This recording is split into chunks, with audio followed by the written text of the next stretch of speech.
అందరికీ నమస్కారం. తెలుగుదేశం పార్టీ ఆవిర్భవించి 43 సంవత్సరాలు పూర్తి చేసుకుని 44వ సంవత్సరంలోకి అడుగుపెడుతున్నటువంటి సందర్భం.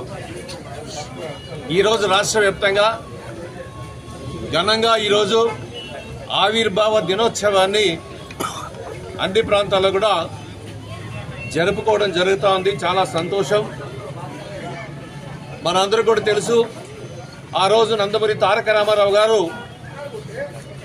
మార్చి 29, 82లో ఓల్డ్ ఎమ్మెల్యే క్వార్టర్స్లో ఆ రోజు తెలుగుదేశం పార్టీని ప్రకటించి ఆ రోజు తెలుగుదేశం పార్టీగా ప్రకటించడం జరిగింది. దానికి దిశ నిర్దేశం కూడా చేసి ఆ రోజుల్లో తెలుగుదేశం పార్టీ యొక్క గుర్తును కూడా ఏ విధంగా ఆ గుర్తులో ఉన్నటువంటి భావాలను కూడా వ్యక్తీకరించడం జరిగింది.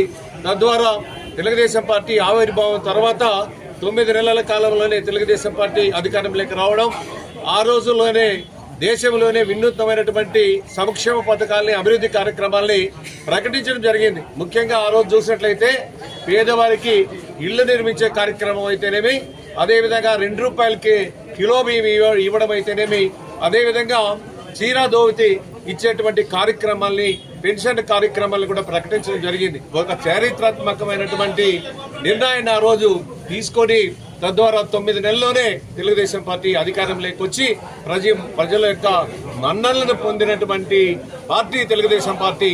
అదేవిధంగా ఆనాడు నందమూరి తారక రామారావు గారు ఏర్పాటు చేస్తే తద్వారా అనతి కాలంలోనే తర్వాత నందమూరి తారక రామారావు తర్వాత మన గౌరవనీయులు ముఖ్యమంత్రి గారు చంద్రబాబు నాయుడు గారి ఆధ్వర్యంలో తెలుగుదేశం పార్టీ ఈరోజు ఎన్నో ఒడిదుడుకుల్ని ఎదుర్కొని, ఎన్నో ఆటంకాలను ఎదుర్కొని ఈరోజు దాదాపుగా తెలుగుదేశం పార్టీ అధికారంలోకి రావడం జరిగింది. 43 సంవత్సరాలు దాటుకొని 44లో అడుగుపెడుతున్నటువంటి సందర్భంలో ఎన్నో వచ్చాయి. నాదెండ్ల భాస్కర్ యొక్క సంక్షోభం అయితేనేమి, తర్వాత క్రమంలో తెలుగుదేశం పార్టీ ఆటపోట్లకు ఎదుర్కోవడం, అదేవిధంగా ఈ రాష్ట్రం విడిపోవడం ద్వారా 2014 ఎన్నికల్లో చంద్రబాబు నాయుడు గారి మీద ఒక నమ్మకం, ఒక విశ్వాసంతో ఆ రోజు తెలుగుదేశం పార్టీకి పట్టడం కట్టడం, అదేవిధంగా బ్రహ్మాండంగా అభివృద్ధి చేయడం కూడా జరిగింది.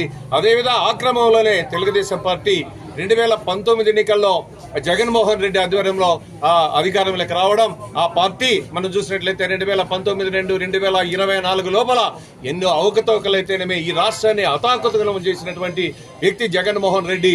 అదేవిధంగా ఈ రాష్ట్రంలో దుష్ట పరిపాలనకి అదేవిధంగా ప్రజలంతా కూడా ఆలోచన చేశారు. ఈ రాష్ట్రంలో ఒక దురదృష్టకమైనటువంటి, దౌర్భాగ్యమైనటువంటి పాలన కొనసాగుతున్నటువంటి సందర్భంలో మరి ఒక్కసారి చంద్రబాబు నాయుడు గారు అదేవిధంగా ఎన్డీఏ కూటమికి పట్టణం కట్టడం జరిగింది. ఆ కేంద్రంలో ఉన్నటువంటి పెద్దలు ప్రధానమంత్రి గారు మోడీ గారు అయితేనేమి, చంద్రబాబు నాయుడు గారు అయితేనేమి, జనసేన పవన్ కళ్యాణ్ గారి ఆధ్వర్యంలో ఒక కూటమి ఏర్పడి ఘన విజయాన్ని సాధించడం జరిగింది.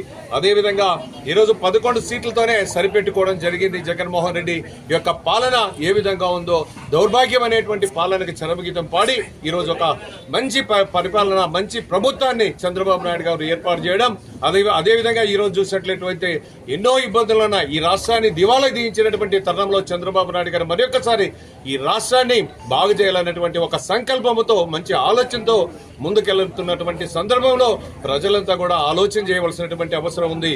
ఈరోజు ఆర్థికంగా దివాలా తీసినటువంటి పరిస్థితుల్లో చంద్రబాబు నాయుడు గారి యొక్క ఆలోచన, అవగాహన, పరిపాలన దక్షతతో, అదేవిధంగా ఈరోజు కేంద్ర ప్రభుత్వం యొక్క సహాయ సహకారాలతో తప్పనిసరిగా ఈ రాష్ట్రాన్ని అభివృద్ధి పథంలో నడిపిస్తాం.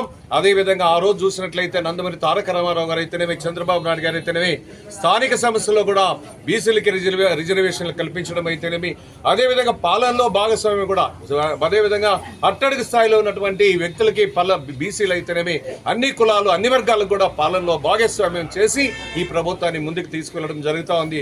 ప్రజలంతా కూడా ఆలోచన చేయవలసినటువంటి అవసరం ఉంది. ఎన్నో సూపర్ 6 అంశాలు